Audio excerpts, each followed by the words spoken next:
Ware house है, ये मेरी मैन पावर है, ये मेरा सप्लाई चेन है, यहां से मेरा रॉ मटेरियल आता है, यहां पे मैं बेचता हूं। इसके बाद अवेलेबल रिसोर्सेज में लिमिटेड छोटे छोटे चेंज किए, नए प्रोडक्ट्स बढ़ा दिए, शैम्पू बनाना शुरू कर दिया। शैम्पू का रिस्पॉन्स आया, टेस्ट हो गया, पायलट एक्सपेरिमेंटेशन वैलिडेशन हो गया, अब उसका एक्सपेंशन हुआ। फिर baby oil, hair care soap, फिर बेकरी में बनने वाला जो एक फैट होता है जिससे बेकरी का सामान बनाया जाता है, फिर उसमें भी चलेगा वहां प्रोडक्शन। वही फैक्ट्री से मल्टीपल प्रोडक्ट, उन रिसोर्सेज से, उन्हीं मैन पावर से थोड़ा थोड़ा थोड़ा थोड़ा खर्चा बढ़ा, लेकिन बहुत बहुत बहुत बड़ा प्रोडक्ट पोर्टफोलियो बनाया। प्रोडक्ट्स को अब जाकर के बाजार में जब ऑफर करने का, अजीम जी को पता था बिजनेस का साम्राज्य बनाना है तो प्रोडक्ट से नहीं, प्रोडक्ट डाइवर्सिफिकेशन से बनेगा। और प्रोडक्ट डाइवर्सिफिकेशन से क्या होता है, मेरा रिस्क घट जाता है। क्यों? क्योंकि मैं खाली 2-3 प्रोडक्ट पर डिपेंडेंट नहीं हूं।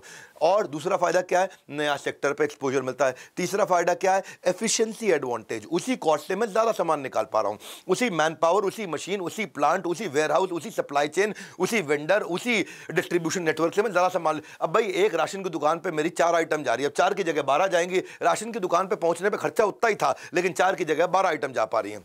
मल्टीपल रेवेन्यू स्ट्रीम ऐड हो गई, इधर से भी आ रहा है, इधर से भी आ रहा है, इधर से भी आ रहा है, रेवेन्यू स्ट्रीम ऐड हो गई। अब जब इतनी सारी रेवेन्यू स्ट्रीम ऐड हुई तो देखते थे कि कौन सी मेरे को ज्यादा कंट्रीब्यूट करती है, उस पर ज्यादा फोकस करूं। अब मैन्युफैक्चरिंग में एक्सीलेंस आ गई।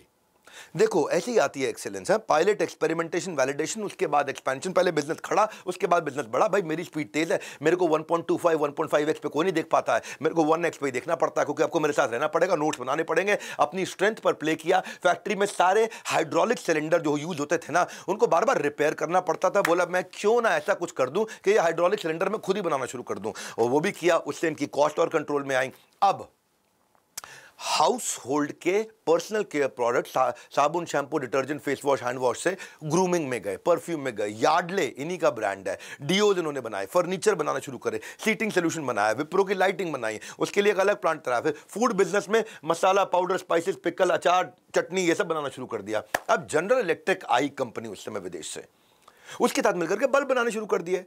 हेल्थ सेक्टर में कुछ कंपनीज आई, पार्टनरशिप किया, डायग्नोस्टिक प्रोडक्ट्स, मशीनरीज बनानी शुरू कर दी। अब ये थे एक्सपेंशनिस्ट। ये मेरा तीसरा लेसन है। एक्सपेंशनिस्ट का मतलब क्या है, बिजनेस में प्रॉफिट के साथ फ्यूचर के प्रोजेक्शन बड़े इंपॉर्टेंट होते हैं। भविष्य में कैसा होगा, यहां खड़े खड़े भविष्य कैसे देख सकूं मैं, यहां खड़े खड़े मैं अडॉप्शन कर्व को कैसे पहचानूं, सनराइज क्या है, सनसेट क्या है, सूरज कहां उग रहा है, सूरज कहां डूब रहा है, उगते सूरज के साथ मैं एक्सपैंड करूंगा, कितना एक्सपैंड करूंगा, टाइमिंग कैसी है, बड़ी क्रूशियल है। अजीम प्रेम जी मेरे हिसाब से वो चील थे, वो ईगल थे, वो बिजनेस ईगल थे जो कि मिलियंस ऑफ डॉलर्स को स्पॉट कर ले miles away, millions but miles away. यानी कि ईगल जो होती है माइल्स ऊपर, कहीं कहीं कहीं कहीं कहीं बहुत मीटर ऊपर होती है, लेकिन वहां से समुद्र में तैरती ऊपर ऊपर की मछली को देख लेती है, पाक पकड़ लेती है। ये